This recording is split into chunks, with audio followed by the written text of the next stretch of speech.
nasta'in ala umuri dunya waddin. Asyhadu an la ilaha illallah wahdahu la syarika lah waliyus sholihin wa asyhadu anna sayyidana Muhammadan abduhu wa rasuluh shadiqul amin. Allahumma sholli wa sallim wa barik ala habibina wa syafi'ina wa maulana Muhammadin wa ala alihi wa ashabihi ajma'in wa man tabi'ahum bi ihsanin ila yaumiddin. Amma ba'du, rabbi ishrah li sadri wa yassir li amri wa hlul 'uqdatam min lisani yafqahu qawli. Allahumma anfa'na bima 'allamtana wa 'allimna ma yanfa'una wa zidna ilma. Allahumma rzuqna fahman nabiyyin wa hifdzal mursalin wa ilhamal malaikatil muqarrabin. Allahumma aghnina bil ilmi wa zayyina bil hilmi wa akrimna bit taqwa wa jammilna bil afiyah. Qul subhanaka la ilma lana illa ma 'allamtana innaka antal alimul hakim. Shadaqallahul azim. Tsumma ila hadratin nabiyil mustafa sayyidina Muhammad rasulillah wa ala alihi wa sahbihi wa dzurriyyati ajma'in, khususan ila hadratin walifadil kitab Asy-Syekhul Imamul Hafidz Syihabuddin Ahmad bin Ali bin Hajar Al-Asqalani wa ahli baiti wa dzurriyyatihi wa man yu'minu ala nashri hadzal kitab lahumul Fatihah. A'udzu billahi minasyaitonir rajim. Bismillahirrahmanirrahim. Alhamdulillahi rabbil alamin arrahmanir rahim maliki yaumiddin. Iyyaka na'budu wa iyyaka nasta'in. Ihdinas siratal mustaqim. Siratal ladzina an'amta 'alaihim ghairil maghdubi 'alaihim waladdallin. Amin. Hadratul mukarramin wal muhtaramin, para asatidz, para guru, para kasepuhan yang sangat saya ta'zimi, hadirin muslimin, mukminin yang saya hormati dan dimuliakan Allah Subhanahu wa taala. Alhamdulillah wa syukurillah, kita memanjatkan puji serta syukur kepada Allah atas limpahan nikmat karunia dari Allah Subhanahu wa taala, karena qudrah, iradah, inayah dari Allah Subhanahu wa taala bisanya kita melaksanakan kewajiban kita sholat maghrib berjamaah dan hadir kita di majelis ini. Mudah-mudahan semua amal ibadah kita diterima oleh Allah Subhanahu wa taala, jadi penghapus dosa kita dan jadi pembuka pintu-pintu rahmatnya Allah Subhanahu wa taala. Salawat serta salam senantiasa tercurah limpahkan kepada baginda yang mulia Nabi Muhammad sallallahu alaihi wasallam, kepada keluarga, para sahabat, para pengikutnya semua. Mudah-mudahan kita senantiasa istiqomah di jalan Rasulullah sallallahu alaihi wasallam. Sebelum kita membaca kitab Bulughul Maram, mari sama-sama kita doakan bil khusus jamaah haji, ketua DPR yang sedang melaksanakan ibadah haji. Mudah-mudahan dikasih kesehatan Allah Subhanahu wa taala, diberikan kelancaran, keberkahan, dan diberikan oleh Allah anugerah haji yang mabrur makbulah, khususnya Pak Mujianto beserta istri, umumnya seluruh jamaah haji Indonesia dan seluruh jamaah haji. Mudah-mudahan senantiasa diberikan kemudahan oleh Allah Subhanahu wa taala. Ala hadirin al-Fatihah. A'udzu billahi minasyaitonir rajim. Bismillahirrahmanirrahim. Alhamdulillahirabbil alamin arrahmanir rahim maliki yaumiddin. Iyyaka na'budu wa iyyaka nasta'in. Ihdinas siratal mustaqim. Siratal ladzina an'amta 'alaihim ghairil maghdubi 'alaihim waladdallin. Amin. Para hadirin yang dirahmati Allah Subhanahu wa taala, mengikatkan hati dengan orang yang sedang beribadah, mengikatkan hati dengan orang yang sedang melakukan kebaikan adalah sunnah dalam syariat, adalah sunnah di dalam syariat. Orang lagi berbuat kebaikan, kita ingat, kita mendoakan, kita sama-sama mencoba melakukan kebaikan meskipun bentuk kebaikan yang berbeda, itu diperintahkan di dalam syariat. Maka ada puasa Arafah, ada puasa Arafah. Kita ada di mana? Di Citra. Di Padang Arafahnya di sana. Kita di sini buat puasa Arafah. Apa maksudnya? Biar terikat hati kita dengan jamaah haji yang sedang wukuf di Padang Arafah. Meskipun kita tidak melakukan hukum seperti mereka, tetapi ada ikatan kita dengan hamba Allah yang sedang berbuat kebaikan yang luar biasa. Akhirnya disunahkanlah kita puasa Arafah. Tanggal besok, tanggal 1 Dzulhijjah sampai dengan tanggal 10 Dzulhijjah. Kita disunahkan bagi yang kurban, bagi pengkurban tidak memotong kuku, tidak memotong rambut. Kenapa? Kasihan sama kambingnya. Enggak. Kambing mah kambing tapi potong. Tuh kambing nggak perlu dibedakin, nggak perlu dibedain, nggak perlu dipakai baju yang nggak nyaman. Kenapa kita nggak potong rambut, kita nggak potong kuku? Karena jamaah haji saat itu kebanyakan sudah dalam keadaan ihram. Mereka punya larangan, nggak boleh potong kuku, nggak boleh potong rambut, nggak boleh pakai minyak wangi. Kita nggak berangkat haji, tapi kita mau kurban. Nah, memiripkan diri dengan orang yang sedang beribadah, tasyabbuh namanya, itu ada dalam syariat. Orang nggak potong rambut disunahkan sampai dengan hewannya dipotong, kaitannya dengan yang haji. Orang tua kita dulu keluarganya ada yang berangkat haji, itu tiap hari, tiap malam Jumat doain. Bahkan keluarganya di sini di sono sedang pupuk, sedang ngaji, keluarganya di sini sering ngasih air sama orang. Yang mantu, kenapa tuh? Mengikatkan diri dengan orang yang sedang haji, sedang berbuat kebaikan, pahala buat kita. Itulah syariat. Ya, jadi tidak melupakan begitu, sudahlah masing-masing aja ibadahnya ternyata kayak gitu. Tasyabbuh bil khair. Menyerupai orang-orang yang sedang berbuat kebaikan adalah kebaikan itu sendiri berpahala.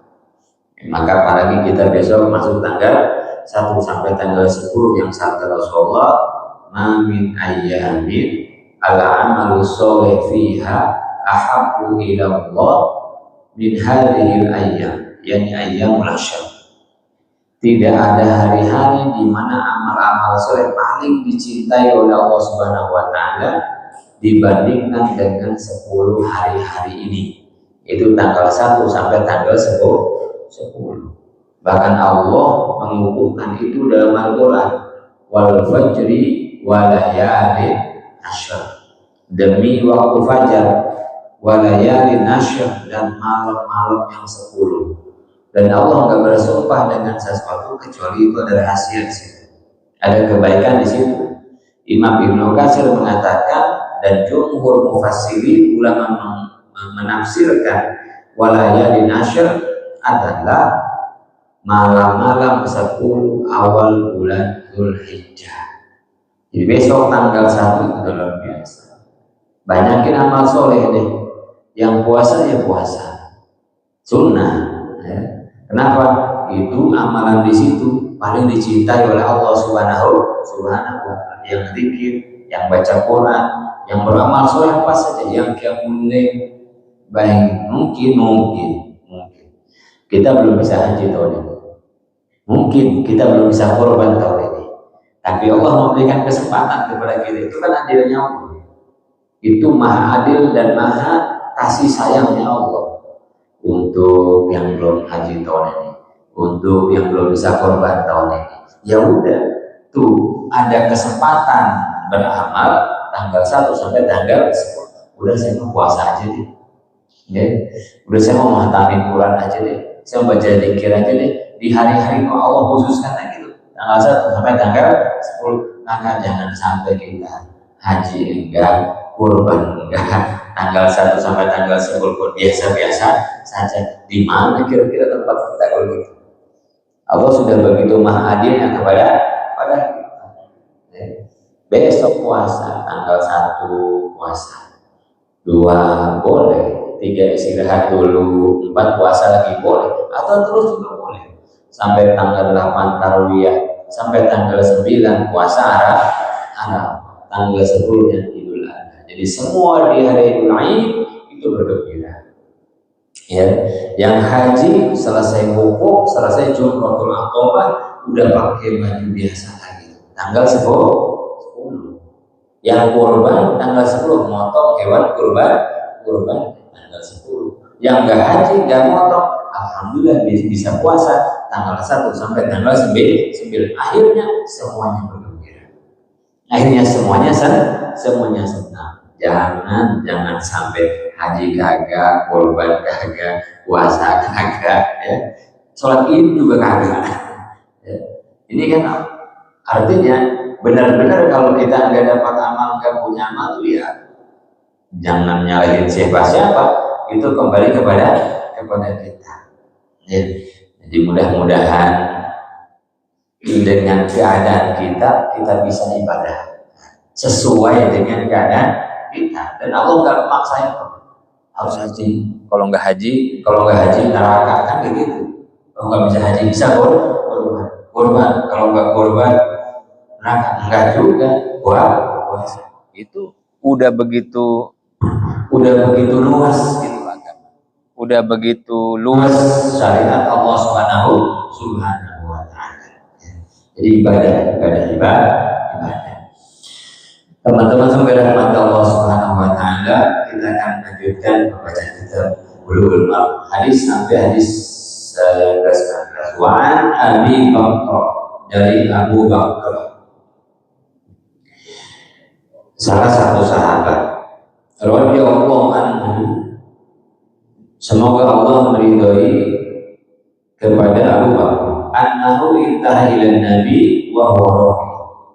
Beliau datang kepada Nabi Muhammad SAW dalam sholat agak belakangan, terakhir. Kayak kita sholatnya masbuker, spesialis masbuk. Ini belakang entah ada apa namanya masbuk, jamaah masbuk. Jadi bukan Facebooker, masbuker, spesialis masbuk. Ini mah dikala itu Abu Bakar ketinggalan.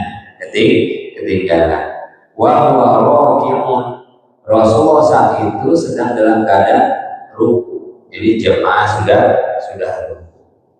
Faraka'a qabla ayyasila ila shaf, karena sudah ruku maka Abu Bakar ini dari jauh udah ruku. Belum nyampe ke shaf sudah ruku. Kenapa? Kalau ruku kan dapat 1 rakaat. Iya kan? Kalau kita masih dapat ruku dan tumak ninahnya imam, maka kita masih dapat 1 rakaat. Allahu Akbar, kemudian ikut ruku, Allahu Akbar. Ini takbiratul ihram yang digabung. Saking buru-burunya Allahu Akbar langsung ruku. Takbiratul ihram dulu, Allahu Akbar, selesai imam masih ruku, maka Allahu Akbar ruku. Catatannya adalah sampai dapat ruku dan tumakninahnya imam, baru dapat 1 rakaat. Masih dihitung dapat 1 rakaat. Ustaz, begitu saya Allah Akbar ruku, imam bangun. Emang sentimen imamnya kayaknya kita ruku dia bangun. Pas itu. Allahu Akbar ruku, imam udah dapat 1 rakaat gitu. Enggak. Karena nggak dapat ruku dan tumakninahnya imam. Gak usah ngambek, gak usah ditegur imamnya. Ada masalah apa sebetulnya? Hanya ruku yang dibangun ini, gak usah. Ini Abu Bakar nggak mau ketinggalan. Dari jauh dia ruku, dia sudah ruku. Kemudian faqala lahu Nabi, udah ruku, kemudian setelah ruku itu jalan ke depan, jalan. Kebayang ruku terus sambil jalan ke depan ke samping.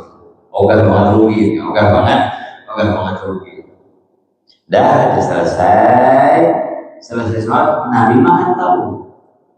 Di antara mujizat Rasulullah, kata Rasulullah, saya melihat yang di belakang saya seperti yang di hadapan saya. Nggak perlu pakai spion. Yang di belakang lihat Rasulullah. Maka selesai sholat ditegur Nabi, dan dengan teguran yang indah, teguran yang tidak menyinggung, teguran tidak menyakiti.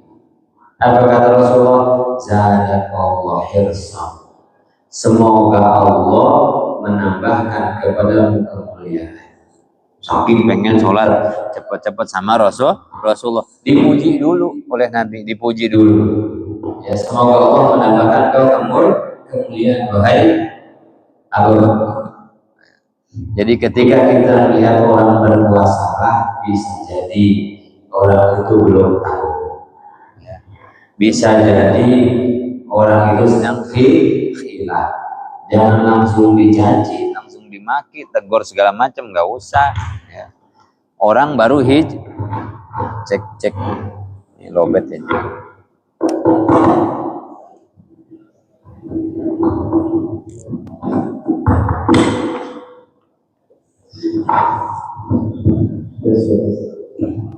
Wah.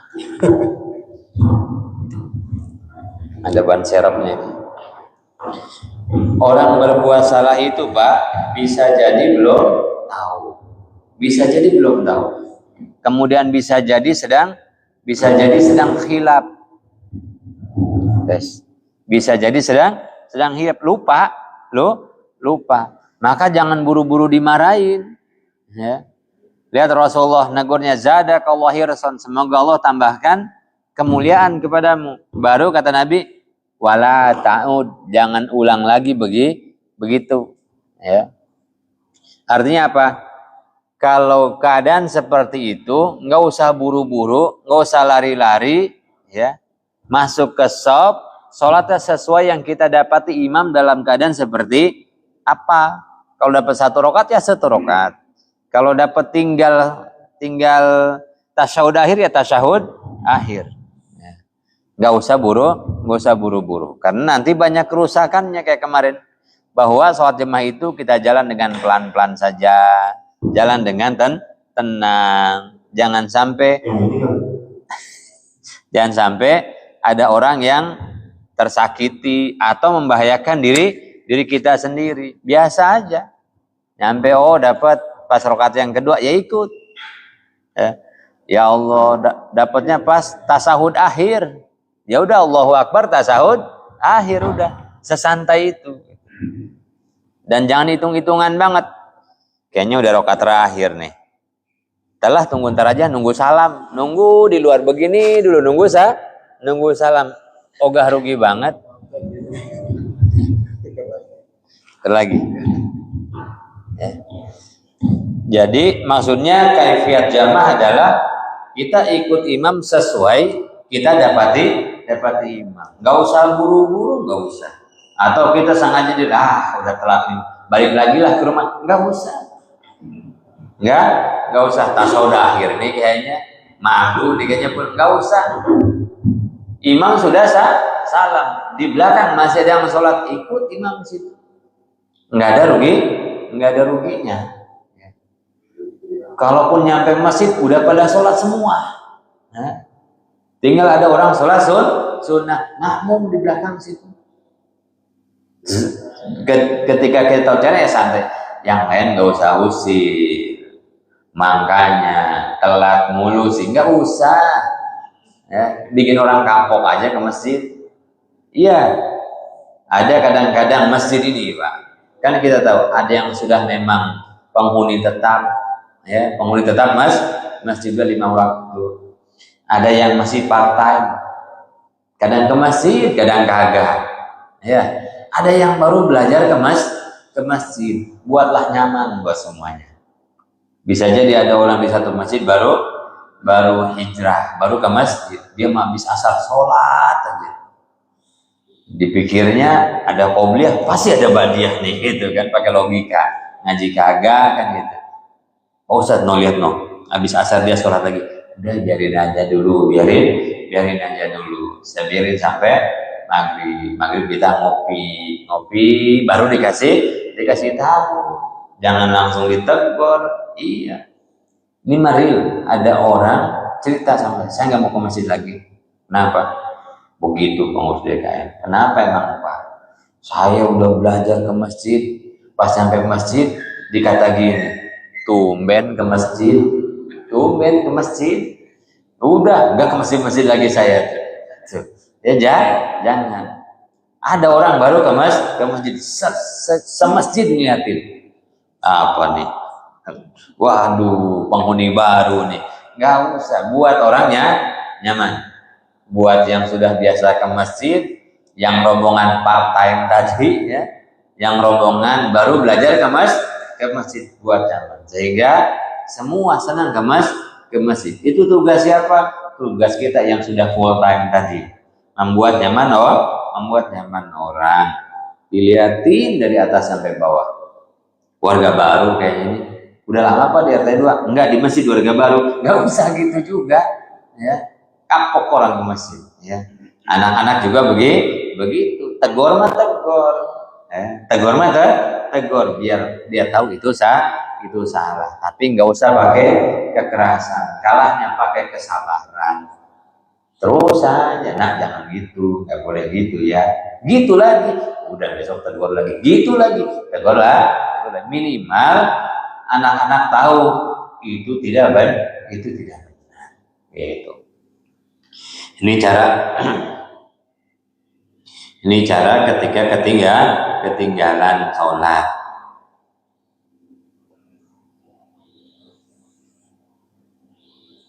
Pak yang meruku sambil jalan gitu ke depan, kan bahaya kalau nyusruk. Nanti nggak mau bahkan orang terlalu semangat akhirnya membahayakan diri sendiri.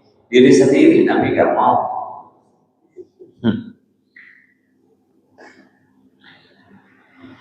Wa Wabisah bin Ma'bad al-Juhani radhiyallahu anhu anna Rasulullah wa Nabi sallallahu alaihi wasallam ra'a Rasulullah melihat seorang laki-laki yusolli khalfas shaf, salat di belakang shaf wahdahu sendirian. Fa amarahu, maka Rasulullah memerintahkan kepada laki-laki ini ayyu'ida sholata, untuk mengulangi salat. Ada orang yang salat sah udah rapi, dia sendirian di belakang. Kata Nabi, ulang sholatnya. Rawahu Ahmad, hadis Ahmad. Kita lihat dulu hadis yang lainnya. Kalau hadis ini satu, berarti sholatnya tidak sah. Walau Anthony bin Ali radhiyallahu anhu la sholata li munfaridin khalfas shaf. Wa zada Tabrani fi hadis wa bisa ala dakhata mahum aw ijtarar tarajulan. Dalam riwayat yang dikatakan tidak ada sholat bagi munfarid di belakang shaf. Dan dalam riwayat yang lain, kamu bisa masuk bersama shaf atau ijtarar tarajulan, atau kamu tarik salah seorang buat menemani. Bukan tidak sah, tapi makruh hukumnya. Ya, shaf sudah lengkap, di belakang sendiri. Pilihannya masuk ke depan atau kasih gol. Nah, di sini nempak nih. Baru nempak, tarik ke belakang satu orang. Jadi berdua. Di mana? Tengah. Nih. Ini siapa? Penuh ini banyak, ini banyak.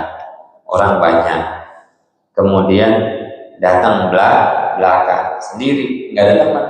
Emang masbuk paling bontot. Yang lain belum ada, cuman sendiri. Maka kasih kode yang di paling belakang buat mundur ke sini nemenin. Jadi berdua depannya kosong. Banyak kosong. Yang pinggir merapat ke tengah, sehingga yang kosong paling ujung. Datang orang lagi, masbuk juga nih. Kata yang tadi, ini nggak ada temannya, nggak usah. Dan ngisi di sini di depan pojok yang kosong. Baru datang lagi belakang. Jadi sholat Jumat itu ada SOP-nya kan? Ya, ada SOP-nya. Ya, kenapa? Jangan sendiri. Gue sendiri datang lagi orang terimaman sama dia. Jadi jemaah berdua terus begitu. Sama ketika jemaah cuman berdua nggak usah jauh-jauhan, deket-deketan. Kaki enggak ngelebihin mata kaki imam, dekat rapat begini berdua. Sholat berjamaah. Datang satu orang, colek makmumnya, jangan imamnya. Ya, colek makmumnya, mundur ke belakang. Jadi berdua.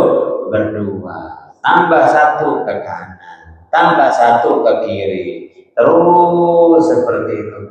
Sopnya tetap rapi sholatnya. Nih,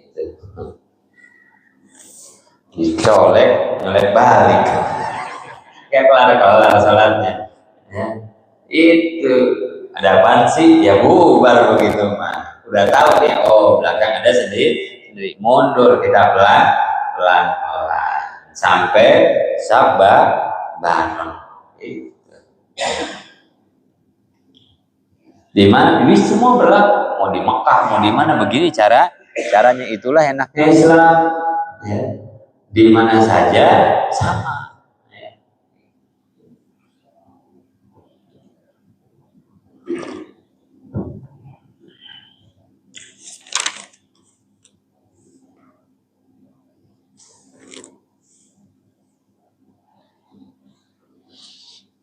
Nah, kemudian an Abi Hurairah radhiyallahu anhu qala Nabi telah bersabda Nabi sallallahu alaihi wasallam sami'tumul iqamata famshu ila sholati wa 'alaikumus sakinatu wal waqar wa la tusri'u fama adrakum fasallu wa ma fatakum fatimu. Ya Rasulullah, kalau kamu sudah mendengar iqamah dan kamu belum ada di masjid atau sudah ada di masjid, ketika mendengar iqamah famsu ila sholat, maka berjalanlah menuju sholat. Saat maksudnya walaikumus sakinah wal waqar, dan tetap kamu tenang, tetap pelan-pelan, nggak usah terburu-buru. At-ta'ajjalu minasyaiton, buru-buru itu perbuatan saya. Lihatlah orang-orang alim, orang-orang soleh, ibadahnya tenang, guru kusur atau nama. Ya, maka kelihatan berwibawa, nggak usah, udah komat, ayo cepet-cepet ngebut, neng ke rumah, yuk suruh kekuat. Nenek-nenek kesenggol, mana kecil, mikir mau sholat, nggak usah begitu, tenang saja, santai saja. Kadang-kadang kita kan gitu, mentang-mentang kita mau sholat, tinggi semua, mau sholat nih, santai. Sehingga apa ya? Kadang-kadang orang-orang itu alergi dengan orang yang udah ibadah. Ya. Kenapa? Nggak indah cara ibadah. Tidak jatuh hati itu orang yang belum sholat terhadap orang yang sholat. Biasa saja kita jalan ada orang permisi Pak, mana sehat, gitu terus, ya. Pelan-pelan jalan. Ya, pulangnya juga begitu. Orang jadi anti, sholat, panggil orang dan senggol aja, jadi begitu. Kenapa? Enggak sesuai justru dengan sunnah Nabi Muhammad SAW. Makin kita ibadah, makin kita taat, makin kita ramah, makin banyak orang yang tidak kita ganggu. Sehingga orang-orang yang belum ibadah itu mau ibadah. Orang jatuh hati terhadap orang yang udah ibadah. Ini kadang-kadang begitu udah ngaji, begitu udah hijrah, begitu sudah ke masjid, wih, galaknya luar biasa. Ya, sholat, rakam begitu aja. Aduh, ya, udah paling merasa pemilik kunci surga sendiri kan gitu. Ya. Saya juga pesan gitu, mari kita dakwah sama-sama. Tidak bukan kerjaan Ustaz doang, bukan. Tugas kita semua. Sehingga Masya Allah, enak banget ya di masjid biru. Masjid biru apa sih namanya? Gonta-ganti mulu ini namanya nih. Ya. Serah dah, tergantung musim. Masalahnya kalau ganti orange, masjid Jackmania biru bersih.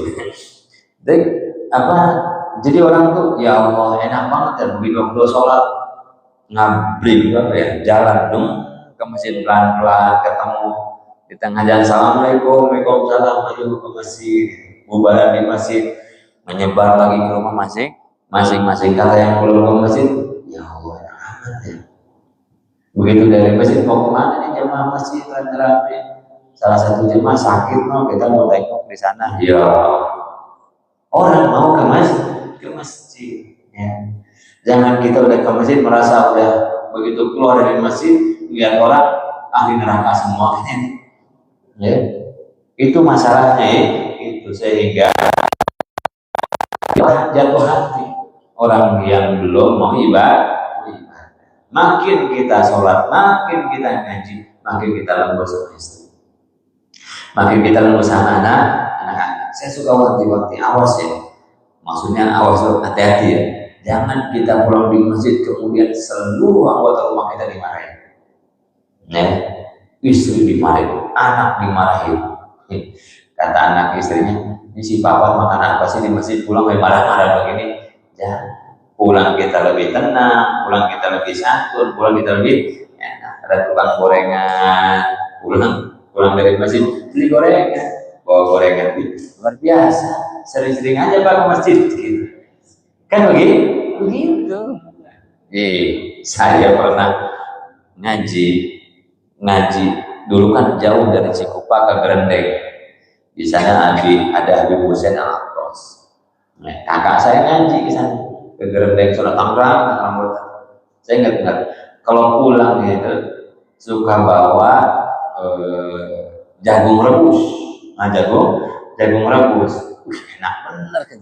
Besoknya saya pengen ikut ngaji. Pengen beli jagung rebus aja sebenarnya gitu. Ya, akhirnya ngaji terus gitu. Itu maksudnya kalau pulang ibadah, pulang ngaji, pulang sholat jangan serem-serem Mbak. Ya, serem-serem. Sehingga orang trauma. Kata emaknya, jangan kamu masjid. Papa kamu aja jadi galak, ntar kamu jadi galak juga. Nah, begitu. Ya. Ini kata Rasulullah, waktu ya tenang, jalannya pelan-pelan. Bahkan kan ada cerita begitu. Ada ceritanya Sayyidina Ali bin Abi Thalib mau ke masjid. Rasulullah sudah mulai sholat. Di depannya Sayyidina Ali bin Abi Thalib ada kakek ini Yahudi, bukan mau ke masjid. Sayyidina Ali bin Abi Thalib nyali pun enggak, takut jatuh nih kakek-kakek. Saya sambil jaganya sampai ke masjid, pelan aja Sayyidina Ali jalan di belakang kakek. Padahal sholat sudah berjalan, sudah mulai. Terus pelan nyampe ke masjid, belok nih kakek-kakek. Sayyidina Ali bin Abi Thalib masuk ke masjid. Saat itu Rasulullah ditahan bukunya sama Jibril. Sampai sahabat nanya, ya Rasulullah, kenapa tumben-tumbenan? Kok lama bener? Tadi Ali di belakang agak telat karena ada kakek-kakek Yahudi. Jibril nahan buku saya biar lama, biar Sayyidina Ali bin Abi Thalib ikutan ruku jamaah sama Rasulullah. Tuh, Masya Allah, kita luar biasa. Pokoknya kalau udah kita ibadah kayaknya kita udah minta dispesialkan kadang-kadang gitu. Banyaknya begitu. Woi, pulang dari masjid, mana kopi, mana nasi, mau apa aja kerja. Wah, luar biasa. Orang jadi fobia terhadap agama. Jangan begitu. Pulang, gimana Pak? Makan, alhamdulillah tadi di masjid makan gitu. Tadi kata istri sering-sering aja ke masjid. Gak usah masak ya. Ya Allah, banyak. Wala tusrimu, kata Rasulullah, jangan buru-buru, jangan tergesa-gesa. Kalau kita mau lebih dapat takbiratul ihram lebih awal dong jalannya. Ya, jangan nunggu komat di rumah. Jadi biasanya yang ukuran ke mesinnya kedengeran toa nih. Nungguin komat. Pas mau komat mules, udah buru-buru kacau karuan. Ini kelakuan yang dekat masjid biasanya. Kadang-kadang aman yang jauh kedengeran aja. Dia lihat jam lagi. Pak belum jalan juga, belum komat.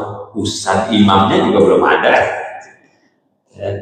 Wala tusrimu, jangan buru. Fama adrakum fasallu, kata Rasulullah. Apa saja yang kamu dapati sholat, dapat tasyahud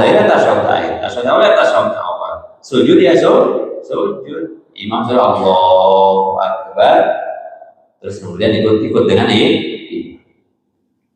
Wa ma fatakum fatimu, dan yang kamu luput maka sempurnakan. Kan ada caranya. Ada cara beres. Jadi jamaahnya sah, pahalanya sama nggak? Memang dari awal beda dong. Masa pengen disamain? Ya, Beda, tapi tetap sah jamaahnya sah. Muttafaqun alaih, hadis diriwayatkan oleh Imam Muslim. Wa an Ubay bin Ka'ab, dari Ubay bin Ka'ab radhiyallahu anhu qala Rasulullah, dalam bersabda Rasulullah sallallahu alaihi wasallam, salat rajul, tapi paling afdol, paling utamanya salat jamaah enggak ketinggalan takbiratul ihram imam. Paling utamanya enggak ketinggalan takbiratul ihram imam. Dalam satu keterangan, siapa orang yang 40, ini aslinya sholat arba'in ini, 40 waktu, dalam satu riwayat 40 hari tidak ketinggalan takbiratul ihram imam sholat jemaah, maka Allah berikan sifat nifaq di dalam diri, yang sifat-sifat munafik dalam dirinya. Enggak ketinggalan takbiratul ihram imam. Ada satu thariqah, ada satu jamaah tasawuf boleh ikut di situ. Syaratnya adalah 40 hari, 40 malam enggak ketinggalan takbiratul ihram imam. Kalau kelewat satu bulan dari ketika minum obat lewat satu waktu, mulai dari satu lagi. Nah, jadi kata siapa orang-orang bertasawuf itu malas sholat jamaah, nggak boleh masuk. Nggak perlu, saya batal, ulang lagi. Kenapa? Kalau mau ngaji, kalau mau ikut, itu harus bersih dari sifat-sifat munafik ini. Nah, kita mah nggak usah begitu, dan bisa bubar pengajian kita. Kalau usah nyerah dah. Ya. Artinya datang lebih awal. Qala Rasulullah, berkata Ubay bin Ka'ab, telah bersabda Nabi Muhammad, sholatul rajul ma'ar rajul azka min sholatihi wahdah. Salatnya seorang laki-laki bersama satu orang laki-laki lebih bersih, lebih suci, lebih berpahala daripada sholat sendiri munfarid. Berdua pun tetap jamaah. Salat jemaah itu minimal berdua. Ya. Mau dimanapun, kita lagi jalan, lagi safar, berdua. Ya. Berdua saja. Nah, tetap dapat pahala jamaah, minimalnya berdua. Nah, kalau sendiri, ya namanya munfarid. Kadang-kadang kita masalahnya bukan gak mau jemaah, Ustaz. Ini sholatnya sholat maghrib, isya, subuh. Kenapa? Suara kedengeran. Kalau suara johor asar aman kan? Udah sebisanya kita. Kan kemarin syaratnya adalah di antara yang kumpul yang paling bagus bacaannya. Di antara dua ini yang paling bagus ya siapa? Udah berdua jadi. Gak pakai suit. Ayo suit. Imamnya siapa? Berdua jadi. Wa sholatuhu ma'ar rajulain, dan sholatnya bersama dua orang laki-laki, dua sholat bersama dua orang, artinya makmumnya dua, lebih besar pahalanya min sholatihi ma'ar rajul, daripada sholatnya yang berdua tadi. Satu makmum dengan dua makmum lebih banyak sholat yang dua makmum. Wa makan aktsara fa huwa habilallah. Dan ketika makin banyak, makin disenangi oleh Allah Subhanahu wa taala. Jadi makin banyak orang yang jumlah jamaahnya, pahalanya makin besar. Misalkan dekat rumah kita ada dua musola, ini sama-sama dan jaraknya sama. Jaraknya sama. Ini 1 kilo, ini 1 kilo. Ya. Terus kemudian orang-orang gak ada masalah, kita mau ke sini kayak gak ada masalah. Jangan ada yang tersakiti. Ya. Aman, saya mau DKM sana. Oke, yang mau DKM sini, oke, gak ada masalah. Kemana kita sholat? Di mana jamaah yang paling banyak, di situ lebih afdal. Nah, di sini lebih banyak jamaahnya ke sini. Di sini lebih banyak ya ke sini. Di sini dengan syarat tadi, ya. Udahlah, jangan nyinggung orang dengan sholat kita. Sholat pakai keluar komplek. Eh, kenapa? Gagal jadi ketua DKM. Ambil pindah keluar komplek, lagi selek sama imamnya. Kan tersakiti orang itu. Ya sudah, di kompleknya kita masing-masing. Orang saya juga disclaimer kok sama jamaah masjid saya. Mohon maaf ya, kalau saya keluar itu berarti saya ada tugas di luar. Nah, ketika sholat tarawih atau apa, saya ada tugas. Kalau ada tugas, saya di sini di masjid. Pas kemarin mah udah saya 10 hari terakhir di masjid sini aja. Saking takut ada yang tersinggung gitu. Saya suka bilang begitu. Kalau nggak ada, ya saya di masjid biasa. Jadi makmum biasanya. Gitu. Ini ada dinas luar klaster. Baru keluar. Kenapa? Jangan sampai dengan ibadah kita ada orang yang tersinggung. Urusan gue. Mentang-mentang ustaz nggak main di kampung sholatnya keluar. Kenapa kita begitu? Iya kan? Jangan. Saya suka lihat kok. Kan saya pas keluar tuh terakhir ngapain sih orang repot-repot kayak keluar klasternya gitu. Ya. Mungkin sama kali ngasih kultur. Yang isi di situ saya bukan ternyata. Nggak usah begitu. Makmur yang dekat dengan kita terus. Lebih penting kita itu menjaga ukhuwah. Kenapa sholat jamaah begitu dikuatkan, dianjurkan oleh Rasulullah biar kita bersatu di masjid. Kenapa kita harus dekatan? Biar terikat kita dengan saudara. Segala macam. Akhirnya, maksud gini, di luar masjid sana, di luar majelis sana sudah terlalu banyak alasan-alasan kita untuk bergesekan, berpisah. Jadikanlah masjid adalah satu tempat di mana kita bersatu, minimal sesama muslimin mukmin. Buang sekat-sekat itu deh. Perwira juga di kantornya. Kalau sudah nyampe ke masjid sama kita jamaah masjid. Direktur manajer juga di kantor. Sudah ke masjid, ayo kita berokok. Orang kita tinggal di sini. Bangunlah ukhuwah itu dari masjid. Di luar sana udah banyak kepentingan politik, ekonomi, tetek bengek segala macam lah. Di masjid lah kita bangun ukhuwah. Makanya tadi kebalikan di sini bahwa makin banyak jamaahnya, makin banyak pahalanya. Semua itu gimana? Ajak orang. Ya. Saya berkepentingan ajak bapak ke masjid, bantu saya lah. Itu bahasanya. Bukan kita bantu dia, bantu saya lah. Kenapa? Kalau bapak ikut datang ke masjid, pahala apa? Masjidnya makin ramai. Oh gitu ya? Iya. Orang kan senang dianggap berarti kan gitu. Iya. Jadi saya ngajar-ngajar gini juga saya punya kepentingan. Jangan pikir saya mau ngajar di sini tanpa kepentingan. Saya punya kepentingan. Kenapa? Kepentingannya adalah dengan bapak-bapak ngaji, saya dapat pahala. Kemudian adalah tahu ilmu diamalkan, ngalir pahala juga ke saya. Itu kepentingannya. Ya. Jadi kita berdakwah itu ada kepentingan. Cuman kepentingannya akhirat. Begitu makmur musik luar biasa. Jadi kesini kan saya udah berapa tahun di sini kan grafiknya makin bagus. Untuk sholat berjamaahnya adalah ukurannya gitu. Sudah luar biasa. Makin tertib. Ini saya baru cerita nih kayaknya di sini. Kalau di tempat lain saya pernah cerita. Saya pernah ke sini Jumatan, masih tutup masjidnya. Hampir saya telepon Pak, ini Jumatan jadi apa enggak?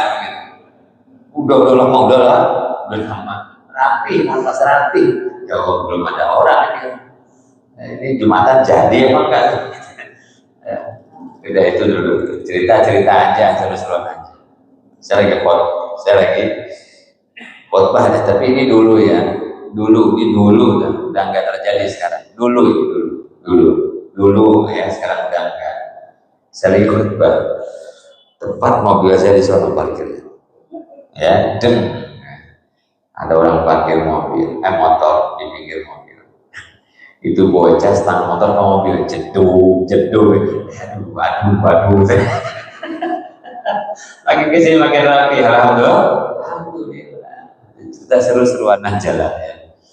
Artinya ya berkah semuanya ikhtiar.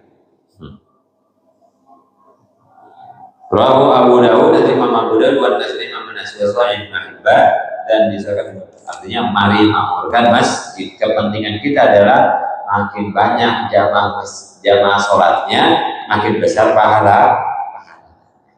Pelajaran kedua adalah minimal jumlah jamaah itu berdua. Ada masalah begini, udah benar berdua, makmum batal. Tinggal imam, nggak usah ditahan sama imam, mau kemana? Udah dapat tetap jamaah udah. Allahu Akbar. Aduh, mau temenin sini jemaah enggak, tetap jadi jamaah. Udah makmum satu-satunya hilang pula. Ada Isya ya. Sudah dulu ada pertanyaan sampai sini? Apa kalau mau tanya aja. Isya boleh mundur dikit. Ya.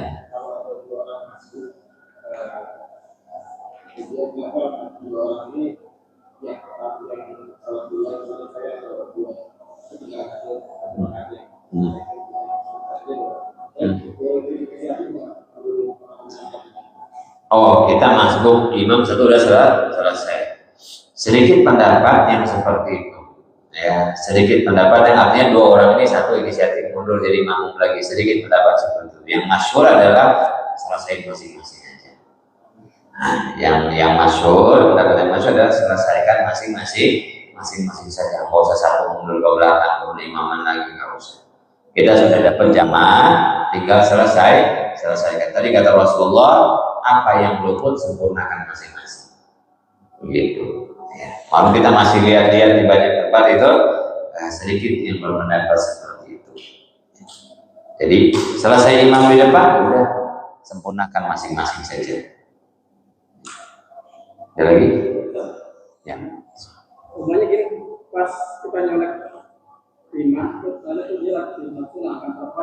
Oke. Imam sholat sunnah, makmum sholat fardu, sah apa enggak? Sah, ya, sah nggak apa-apa. Asli imam nggak usah colek-colekan, sholat aja, belakangnya udah beres.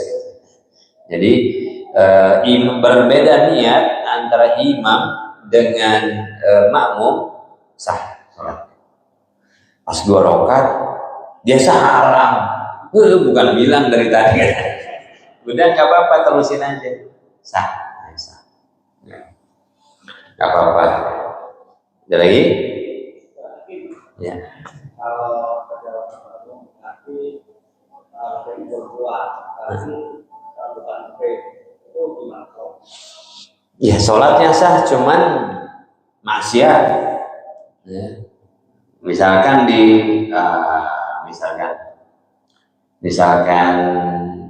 di pabrik, di kantor, kan musolahnya minim tuh, minim, ya, kecil. Akhirnya kita malah berkholwat dengan perempuan yang bukan mahram. Lebih baik nggak usah. Kalau perempuan dia udah tunggu yang lagi selesai dulu, habis itu perempuan. Ya. Kalau sholat berdua, perempuan pas nengok, wih boleh juga. Kan bahaya itu bahaya. Akhirnya besok diincar jam berapa sholatnya nih? Repot terus. Ya. Nah, dalam ibadah juga tetap dijaga seperti itu. Kecuali kita sama istri, sama anak.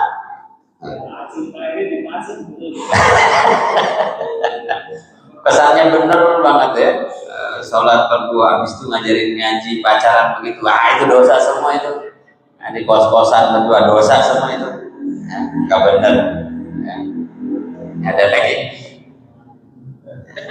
Makanya kemarin kan abdolnya sok laki-laki depan, perempuan makin jauh. Ya kecuali masjid gini lega, ada tempat perempuan, ya, gitu. Perempuan imaman sama yang dalam keadaan basah. Masa di pabrik kecil-kecil musolahnya, seuprat begitu-begitunya. Lah udah gantian sip-sipan dan sholat atau di rest area. Baik, saya pikir itu dulu bisa sampaikan. Apa? Mau nanya apa? Nanya apa? Hah? Ya udah ntar minggu depan ya. Siapa yang pertanyaan minggu depan boleh nanya ya. Al-Fatihah. Alhamdulillah. Ya dalam saya. Surah Al-Baqarah kali bermakna surah Al-Baqarah kali bermakna amin ya Allah bagaimana ada zaman mubarakan wa jangan tafar min badina hada taqarruban mahzuman rabbana hab lana min azwajina wa dhurriyyatina qurrata a'yun waj'alna muttaqina rabbana atina fid dunya hasanah wa fil akhirati hasanah wa qina adzabannar alhamdulillahi rabbil alamin. Saya undang insyaallah Sabtu depan pengajian Sabtu di Masjid At-Taqwa.